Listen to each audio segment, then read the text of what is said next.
മിശിഹായിൽ പ്രിയമുള്ള സഹോദരി സഹോദരന്മാരെ, പ്രിയ മക്കൾ, ഈ പ്രഭാതത്തിൽ വിലാപം 3:22 നമുക്ക് ധ്യാനിക്കാം.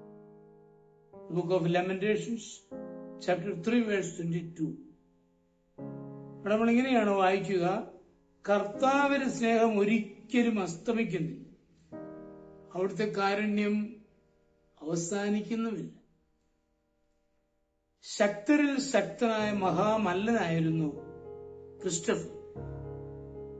ക്രിസ്തുവിനെ തോൾ വഹിക്കുവാൻ ഭാഗ്യം ലഭിച്ച വിശുദ്ധൻ എന്നാണ് ഇദ്ദേഹം അറിയപ്പെടുന്നത്. പുറജാതിക്കാരൻ എന്നർത്ഥം വരുന്ന റേപ്രഭു എന്നായിരുന്നു ആദ്യ നാമം. തന്റെ അമിത ബലത്തിൽ അഹങ്കരിച്ച റേപ്രഭു ലോകത്തിലെ ഏറ്റവും വലിയ ശക്തനെ സേവിക്കാൻ തീരുമാനിച്ചു. യുദ്ധങ്ങളിലും മറ്റും അജയ്യനായി നിലകൊള്ളുന്ന രാജാവായിരുന്നു റേപ്രഭൂസ്. കണ്ട ഏറ്റവും വലിയ ശക്തൻ. അവിടെ രാജാവിനെ സേവിക്കാൻ അദ്ദേഹം തീരുമാനിച്ചു. രാജാവിനോടൊപ്പം റേപ്രഭൂസ് എന്ന ഈ മഹാമല്ലൻ നിലനിന്നതുകൊണ്ട് അനായാസം രാജാവ് ശത്രുരാജ്യങ്ങൾ കീഴടക്കി. ഒരിക്കൽ കൊട്ടാരം സദസ്സിൽ പുതുതായി വന്ന ഗായകൻ പാടിയ പാട്ട് കേട്ട് രാജാവ് ഇടയ്ക്ക് ഞെട്ടുന്നത് റേപ്രഭൂസ് കണ്ടു. പാട്ടുപാടി തീർന്നപ്പോൾ രാജാവ് എന്താണ് ഭയപ്പെട്ടതെന്ന് അദ്ദേഹം ചോദിച്ചു.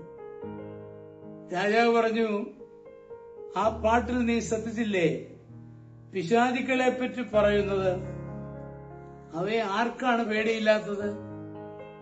രാജാവിനേക്കാളും ശക്തനാണ് പിശാചെങ്കിൽ അവന് സേവനം ചെയ്യുന്നതാണ് നല്ലതെന്ന് റേപ്രഭൂസിന് തോന്നി. അയാൾ നേരെ പിശാചുക്കളുടെ ലോകത്തെത്തി കാര്യം പറഞ്ഞു.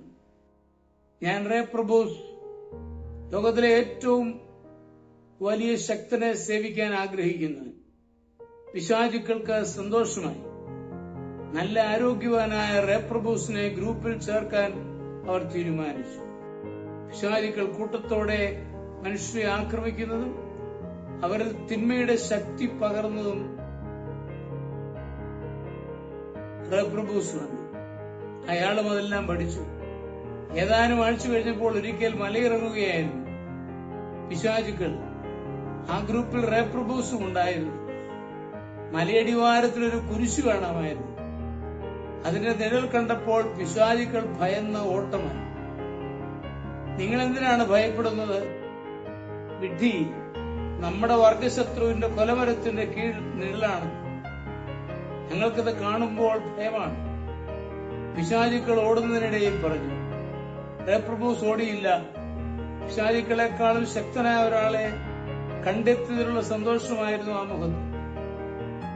കുരിശിനു താഴെയായി ഒരു സന്യാസി കൈകൾ വിരിച്ച് പ്രാർത്ഥിക്കുന്നു അദ്ദേഹം കണ്ടു. പ്രാർത്ഥന തീരുന്നതുവരെ റേപ്രഭൂസ് കാത്തുനിന്നു. പിന്നെ ആ സന്യാസിയോട് ചോദിച്ചു, ഗുരു, ആരാണ് ഈ കൊലമരത്തിൽ മരിച്ചത്? മകനെ, ഈശോ എന്ന ദൈവപുത്രൻ മരിച്ചെങ്കിലും ഇന്നും ജീവിക്കുന്ന, നമ്മോടുകൂടെ വസിക്കുന്ന. സന്യാസിയുടെ വാക്കുകൾ കേട്ട് റേപ്രഭൂസിന്റെ നെറ്റിയിൽ ചുളിവുകൾ വീണു.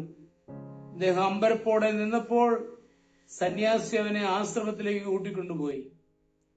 അവിടെ വെച്ച് ഈശോയെ കുറിച്ച് പഠിപ്പിച്ചു. ആശ്രമത്തിലെ ലളിത ജീവിതം തുടരുമ്പോഴും റേപ്രഭൂസിന് പൂർണ്ണ സംതൃപ്തി ലഭിച്ചില്ല. അതുകൊണ്ട് അദ്ദേഹം സന്യാസിയുടെ അടുത്തെത്തി. ഗുരു, എനിക്ക് മറ്റെന്തെങ്കിലും ജോലി തരണം. ഇതുകൊണ്ടൊന്നും എനിക്ക് യഥാർത്ഥ സംതൃപ്തി ലഭിക്കുന്നില്ല. നിനക്ക് പറ്റിയ ജോലി ഞാൻ തരാം. സന്യാസി, നമ്മുടെ ആശ്രമത്തിന് സമീപമുള്ള പുഴ കടക്കുവാൻ ഒരു പാലമില്ലെന്ന് നിനക്കറിയാമല്ലോ. അതുകൊണ്ട് ആ പാലമായി നീ തീരണം. അതായത് പുഴ കടക്കുവാൻ വരുന്നവരെ നീ ചുമലിലേറ്റി അക്കരെ കൊണ്ടുപോകും. നല്ല ഒഴുക്കുള്ള പുഴ, കാൽ വഴുതിയാൽ തല പാറക്കെട്ടിൽ അടിക്കും. റേപ്രഭൂസിന് സാഹസങ്ങൾ ഏറെ ഇഷ്ടമായിരുന്നു. അതുകൊണ്ട് അവൻ ആ ജോലി ഏറ്റെടുത്തു. പുഴക്കരയിൽ അവൻ ആളുകളെ നോക്കി നിൽക്കും, അക്കരയ്ക്ക് ഇക്കരയ്ക്ക്. ദിവസവും 100 തവണയെങ്കിലും നദി നീന്തേണ്ടി വന്നു. ഒരിക്കൽ നദിയുടെ അക്കരെ ഒരു കുട്ടി വിളിക്കുന്നതായി അദ്ദേഹത്തിന് തോന്നി. അയാൾ ഉടൻ തന്നെ നീന്തി മറുകരയെത്തി. എന്നാൽ തന്നെ പേരെടുത്ത് വിളിച്ച കുട്ടിയെ അവിടെ എങ്ങും കണ്ടില്ല. ഇങ്ങനെ 2 പ്രാവശ്യം കൂടി ആവർത്തിച്ചു. ഒടുവിൽ കോമളനായ ഒരു ബാലൻ നദിക്കരയിൽ പ്രത്യക്ഷപ്പെട്ടു. അവൻ വെണ്മയേറിയ ഒരു അങ്കിയാണ് ധരിച്ചത്. അത് സൂര്യപ്രകാശത്തിൽ വെട്ടിത്തിളങ്ങി. അവന്റെ മുഖോദയ സൂര്യനെ പോലെ തിളങ്ങി. മറുകരെ പോകണം, ബാലൻ പറഞ്ഞു. അവനെ തോളിലേറ്റി നടന്ന റെപ്രബോസിന് ഒരു തൂവലിന്റെ ഭാരമേ ആദ്യം തോന്നിയുള്ളൂ. എന്നാൽ പുഴയുടെ മധ്യത്തോടടുക്കും തോറും കുട്ടിയുടെ ഭാരം വർദ്ധിക്കുവാൻ തുടങ്ങി. നദി മധ്യത്തിലെത്തിയപ്പോൾ ഒരു ആനയുടെ ഭാരത്തേക്കാൾ ഇരട്ടിയായി. കാൽ വഴുകുന്നത് പോലെ അദ്ദേഹത്തിന് തോന്നി. എങ്കിലും ധൈര്യം അവലംബിച്ച് ഉറച്ചു നിന്നു. ഏന്തിയും വലിഞ്ഞു ഒരു വിധത്തിൽ മറുകരയെത്തി. കുട്ടിയെ കരയിൽ നിർത്തിയിട്ട് മഹാമല്ലൻ നിലത്ത് കുഴഞ്ഞു വീണുപോയി. കൈയും കാലും തളർന്നിരിക്കുന്നു. ബാലന്റെ മുഖത്തേക്ക് ഒരു മാത്രം നോക്കിയപ്പോൾ തന്നെ അദ്ദേഹത്തിന്റെ ബോധമറ്റു. ബാലൻ തന്റെ വലതുകരം അയാളുടെ മുഖത്ത് സാവധാനം തടവി. റെപ്രബോസ്, ഉണരൂ, നീ ഇന്ന് വഹിച്ചത് ദൈവപുത്രനെയാണ്. അതുകൊണ്ട് നിന്റെ പേരിനി ക്രിസ്തുവിനെ വഹിച്ചവൻ എന്നർത്ഥമുള്ള ക്രിസ്റ്റഫർ എന്നായിരിക്കും. വിശ്വാസം വരാതെ കണ്ണും മിഴിച്ച് റെപ്രബോസ് ബാലനെ തന്നെ നോക്കുന്നു. അവൻ വിശ്വാസമുണർത്താൻ ഈശോ പറഞ്ഞു, റെപ്രബോസ്, നിന്റെ കയ്യിലുള്ള വടിയെടുത്ത് 2 അങ്കുലം താഴ്ത്തി കുഴിച്ചിടൂ. അത്രയും പറഞ്ഞ് ബാലൻ അപ്രത്യക്ഷനായി. റെപ്രബോസ് ഉടനെ തന്നെ കയ്യിലിരുന്ന വടി ഭൂമിയിൽ 2 അങ്കുലം താഴ്ത്തി കുഴിച്ചിട്ടു. അത്ഭുതം! വടി ഉടൻ തന്നെ തളിർക്കാൻ തുടങ്ങി. അതിൽ നിന്ന് ശിഖരങ്ങൾ പൊട്ടിപ്പുറപ്പെട്ടു. അതിൽ പൂക്കളുണ്ടായി. നിമിഷങ്ങൾക്കകം പഴങ്ങളും. ഒന്നും മിണ്ടാനാവാതെ അയാൾ തളർന്നിരുന്നു പോയി. അപ്പോൾ തന്നെ വചനപ്രഘോഷണത്തിന് ക്രിസ്റ്റഫർ ക്രൂരന്മാരുടെ നാടായ ലിബിയായിലേക്ക് പോയി. അവിടെ വെച്ച് അമ്പേറ്റ് ധീര രക്തസാക്ഷികളുടെ പട്ടികയിൽ അംഗമാവുകയും ചെയ്തു.